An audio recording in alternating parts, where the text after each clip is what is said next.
Hi, my name is Cheyenne, also known as the Lighthouse Speaks or even HerbyVampy.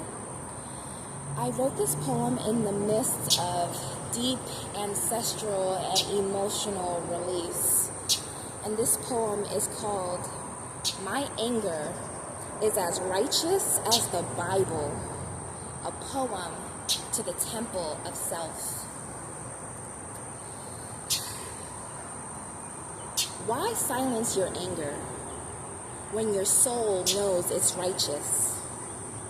Across timelines, ancestors, and generations, things they couldn't face, shunned in human race. So when they say you are chosen, bow down to yourself, your highness. You are the curse breaker because you understand that curses are only things in which we cannot see. The unseen. You've torn those limiting beliefs limb by limb, sometimes raw and sometimes feral, and yet with my duality, it can happen so peacefully, simply receiving light codes in my dreams. Powerful deities worship you in your sleep. They come to your temple. Through your eyes, experience life so sweet. Like your heart and your thoughts, the things that make you unique. And I suspect Icarus flew too close to the sun to see the Egyptian god Ra. In Atlantis they'd meet. But it's these thoughts that bring us so close together. Authenticity and courage is something they freely bless and feed. When you refuse to acknowledge all that you have accomplished on this giant, colorful, floating rock, it hurts me.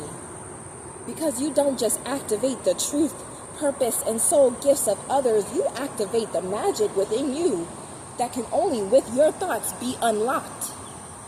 And it's such a shame that there's even a such thing as shame that society and the pressures of our ex-lovers, friends, and family are able to slip through the cracks of our unstable foundation.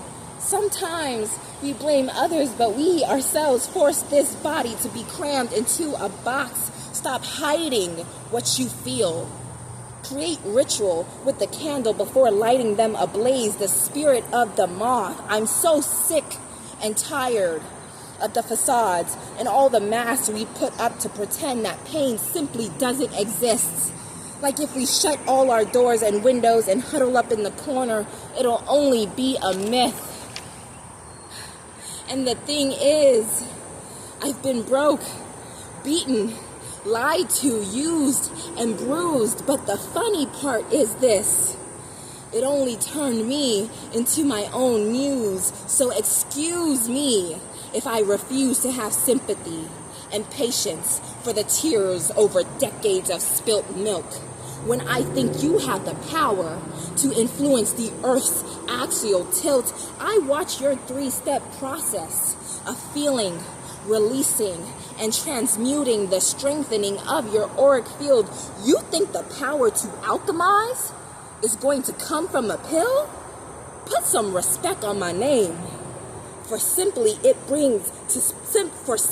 speak it brings blessings upon blessings. Tap into the wisdom of your breasts and your womb to release all the gifts you've been suppressing.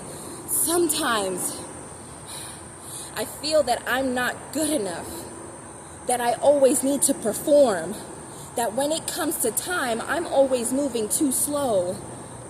But the Spirit's purpose is to guide, teach, and connect to the ego. It's the honesty with myself that inspires and transforms my growth. Sometimes I find myself trying to catch up to the present because I'm always in the future searching for my soulmates. All my life I've been missing.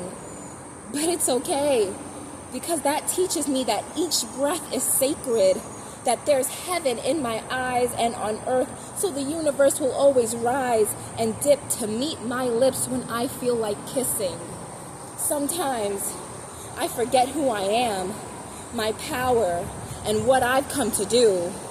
But evolution is my middle name, a recalibration of the butterfly who simply needed to switch lanes.